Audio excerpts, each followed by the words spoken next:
You can create a narrow flat-bottom ditch from a V-ditch. Start by cutting the V-ditch to the desired depth. Then put your grader right down in the V.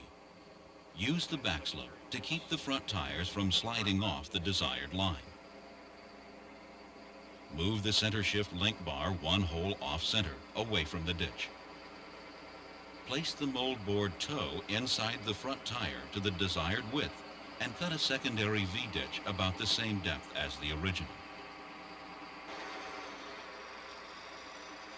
Cut the road shoulder slope angle you want and place the excess material up on the shoulder.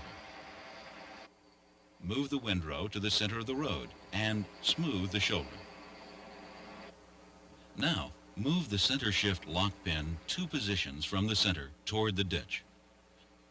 Put the machine in the crab mode. The tandems in the original ditch, one front tire in the secondary ditch, and the other one on the base of the shoulder. The toe of the moldboard should be near the bottom of the backslope and the heel position between the tandems at the desired ditch bottom width. Tip the moldboard farther forward than usual. Cut out the center ridge between the 2 V's and place the material on the shoulder slope. Then, use the normal ditch cut position to get the material up off the slope and onto the shoulder of the road.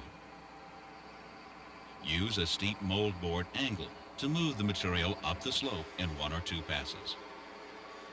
This helps prevent material from sliding back down into the ditch. Sometimes you'll want to quickly rough in a ditch line. Set it up this way. Shift the drawbar and circle toward the center line of the road. Straddle the ditch line. Keep the toe of the moldboard even with the center line of the machine.